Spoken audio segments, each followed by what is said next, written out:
Hi friends, ఈరోజు మీకు గుమగుమలాడే రొయ్యల కర్రీ ఎలా చేయాలో చూపిస్తానండి. ఇలా చేసుకోండి, చాలా చాలా టేస్ట్గా ఉంటుంది ఈ ప్రాసెస్లో చేస్తే. ముందుగా ఇప్పుడు నేను 1 కేజీ రొయ్యలు తీసుకున్నానండి. ఇవి శుభ్రంగా పసుపు సాల్ట్ వేసి వాష్ చేసి పెట్టుకున్నాను. ఇప్పుడు ఒక గిన్నెలో ఈ రొయ్యలన్నీ వేసుకోండి.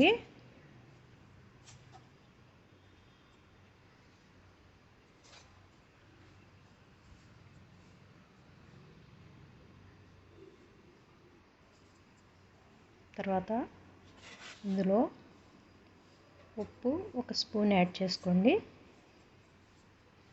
తర్వాత పసుపు కూడా 1 స్పూన్. తర్వాత అల్లం వెల్లుల్లి పేస్ట్ కూడా 1 స్పూన్ యాడ్ చేసుకోండి. తర్వాత ఆయిల్ కూడా 1 స్పూన్ యాడ్ చేసుకోండి.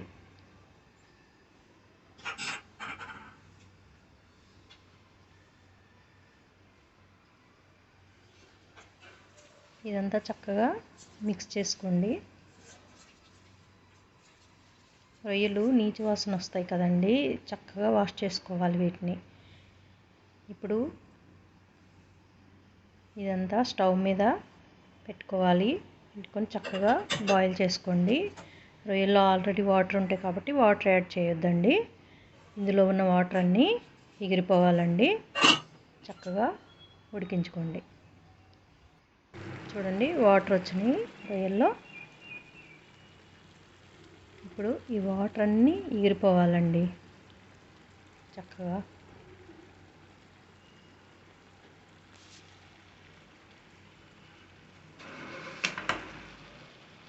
చూడండి వాటర్.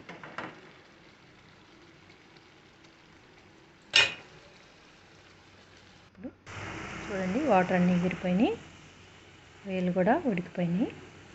ఇవి ఒక బౌల్లోకి తీసుకొని పక్కన పెట్టుకోండి. ఇప్పుడు ఒక మిక్సీ జార్ తీసుకొని అందులో 2 పెద్ద సైజు ఉల్లిపాయలని ముక్కలుగా కట్ చేసుకొని మిక్సీ జార్లో యాడ్ చేసుకోండి.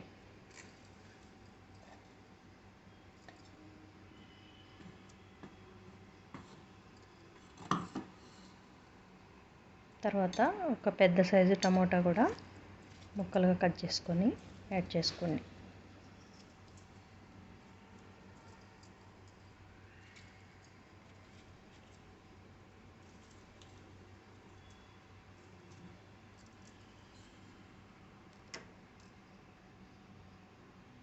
తర్వాత లవంగాలు ఒక 4-5 కూడా యాడ్ చేసేసుకొని ఇప్పుడు చక్కగా దీన్ని పేస్ట్ లాగా గ్రైండ్ చేసుకోండి. ఇప్పుడు పేస్ట్ మొత్తం చూడండి ఈ విధంగా చేసుకున్నాక చక్కగా బౌల్లోకి తీసుకొని పక్కన పెట్టుకోండి. ఇప్పుడు స్టవ్ మీద గిన్నె పెట్టుకొని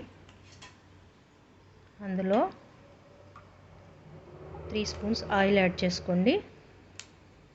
నాన్ వెజ్ కర్రీస్కి కొంచెం ఆయిల్ ఎక్కువే పడుతుంది కదండి, కాబట్టి 3 స్పూన్స్ యాడ్ చేసుకోండి.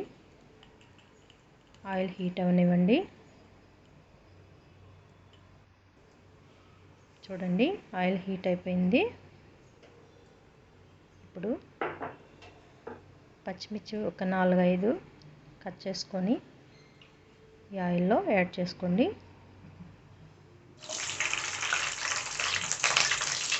తర్వాత కరివేపాకు కూడా యాడ్ చేసుకొని ఫ్రై అవ్వండి.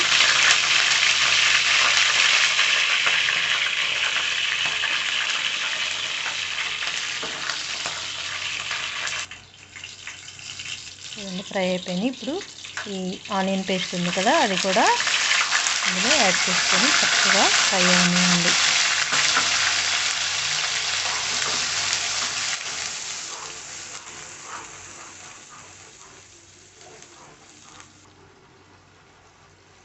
ఇప్పుడు ఇందులో పసుపు 1 స్పూన్,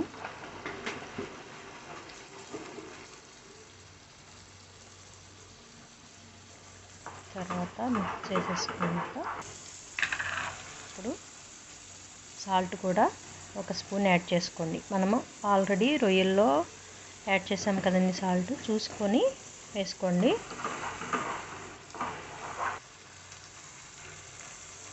తర్వాత అల్లం వెల్లుల్లి పేస్ట్ కూడా 1 స్పూన్ యాడ్ చేసుకోండి. ఈ పచ్చివాసన పోయే వరకు చక్కగా ఫ్రై చేసుకోవాలండి.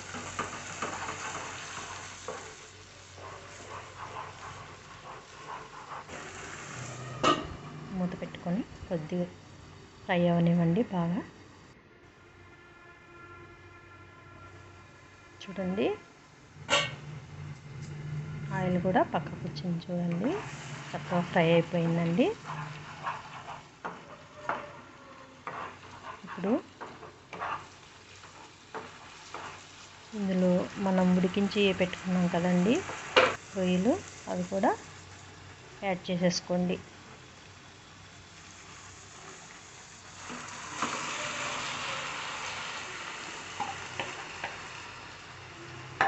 చక్కగా మిక్స్ చేసుకోండి.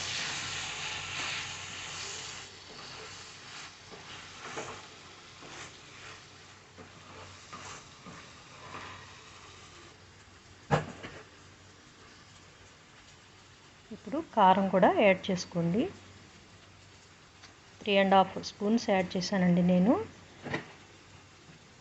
మీరు ఎంత తెలియనైతే అంత యాడ్ చేసుకోవచ్చండి.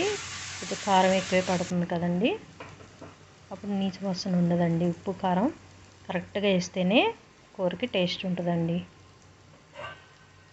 ఇప్పుడు మూత పెట్టి 1 మినిట్ బాగా కుక్ అవనివ్వండి. చూడండి చక్కగా కారం మొత్తం ఈ ముక్కలకు పట్టేటట్టుగా కుక్ అవుతుంది. ఇప్పుడు 1 కప్పు వాటర్ యాడ్ చేసేసుకోండి. చక్కగా మిక్స్ చేసుకొని ఆయిల్ పైకి వచ్చే వరకు చక్కగా మూత పెట్టి ఉడికించుకోవాలండి, మీడియం ఫ్లేమ్లో పెట్టుకొని. చూడండి ఆయిల్ మొత్తం పైకి వచ్చింది కదండి. ఇప్పుడు ఈ టైంలో మనము సాల్ట్ కూడా చూసుకొని, సరిపోకపోతే కొద్దిగా యాడ్ చేసుకోవచ్చండి ఈ టైంలో. ఇప్పుడు ధనియాల పొడి కూడా యాడ్ చేసుకోండి. తర్వాత గరం మసాలా కూడా కొద్దిగా యాడ్ చేసుకోండి.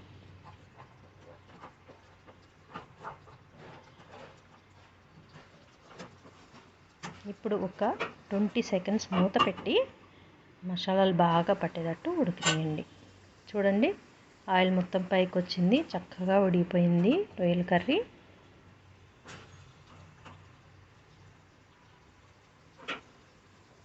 ఇప్పుడు లాస్ట్లో కొత్తిమీర కూడా యాడ్ చేసేసుకోండి.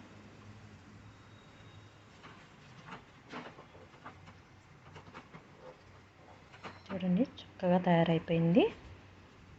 ఇది మనకి వైట్ రైస్లో అయినా, లేకపోతే బిర్యానీలోనైనా, చపాతీలో అయినా చాలా బాగుంటుందండి. తప్పకుండా ఇలా ట్రై చేయండి. ఇప్పుడు సర్వ్ చేసుకోండి చక్కగా. చూడండి టేస్టీ రొయ్యల కర్రీ రెడీ అయిపోయిందండి. నచ్చిందా అండి? నచ్చితే ఒక లైక్ ఇవ్వండి, షేర్ చేయండి, నా ఛానల్ సబ్స్క్రైబ్ చేసుకోండి. ఓకేనా ఫ్రెండ్స్? బాయ్.